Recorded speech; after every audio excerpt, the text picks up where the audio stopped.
Welcome back, everybody. She was a founding member of COSAS at the age of 15. 3 decades later, she runs South Africa's economic powerhouse, the Gauteng province, fondly referred to as Mama Action by the GP Massive. Ladies and gentlemen, the sexiest premier in the whole country, Ms. NOMVULA MOKONYANE.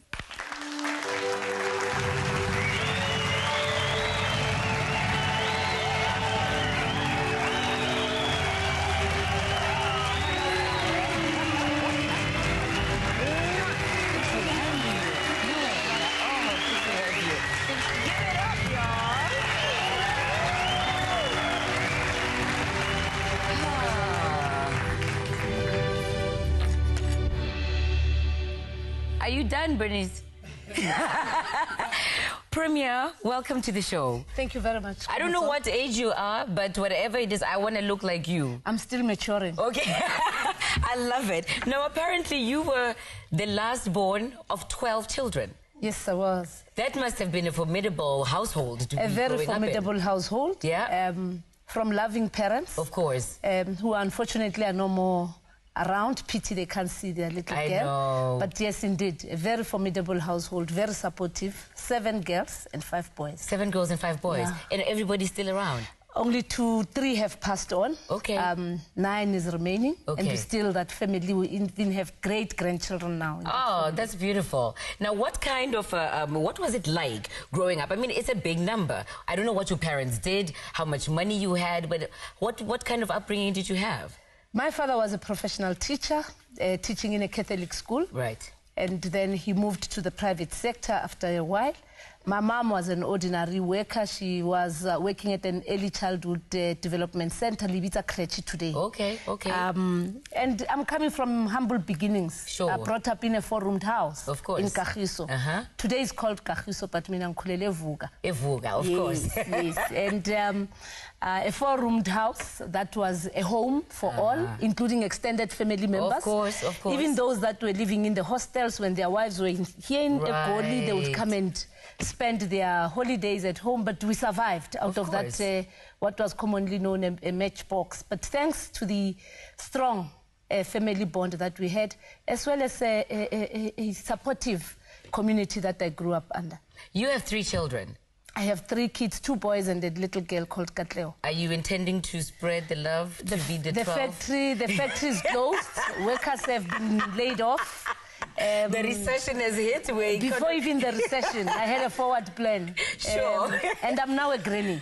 Oh, you are a granny? Yes, I'm now a granny. Here, yes, really? and I'm looking forward to be the granny for a second grandchild that is now coming. When you were growing up, what did you think? Who did you think you were going to be, or where did you think you'd end up? You laugh at it.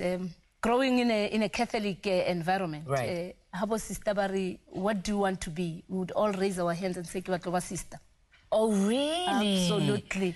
And it was all because of the love and the care that they always gave to us, and the sacrifice that they demonstrated. But moving beyond that, my intention was to be a social worker. Okay. Well, you run really the biggest province in the country. That's, you got to be pretty formidable for that. That's no child's play, right? It's not a child's play. Worse when you are a woman. Right. But also with all the challenges coming at a time when it's not fun. Right, You have lots of pressures. People have gone through 15 years of democracy. So as a papadi, it's time to act. It's time to be decisive. It's time to take everybody on board. But most importantly, you have to do it with humility and open up opportunities for everybody. You are still a member of the ANC Women's League. I am, for Is sure. the ANC Women's League still relevant today? It's much more relevant now because it has to play its advocacy role beyond the African National Congress. Right. It also has to lead by example in terms of astuteness of politicians, and most importantly, guard the little that we have been able to realize today. Me and you sitting here. Remember, 25 years ago, surely there wouldn't be... I wouldn't be here. Same here. Right. And it's those things that we need to nurture and remind those that came before us that it has not been an easy road. Sure. And not be too comfortable with what we have. it's way too early to be comfortable. Absolutely. But here's the question that I have for you, that I was really disappointed that pre-Polokwane, the ANC Women's League, could not, even as a symbolic gesture, select a woman, one woman, in that horrible, horrible fight that was going on. Listen, I think what is also quite important is for people to appreciate how the ANC functions. The Women's League is the Women's League of the ANC. Sure. And the processes happen within the African National Congress.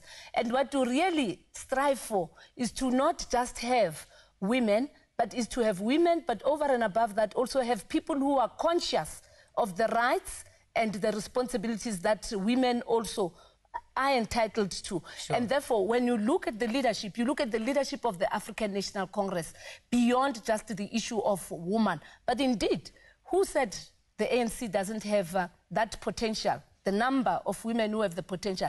But indeed, you need to look at the time, the program, the agenda, and be able to say who is better placed to champion this. And hence, we were all fully behind President Jacob Zuma to be the candidate. And also being quite conscious that the 50-50 gender parity is not the solution. You need to also make sure that there is empowerment in terms of programs, in terms of opportunities, especially on the economic front. Of course.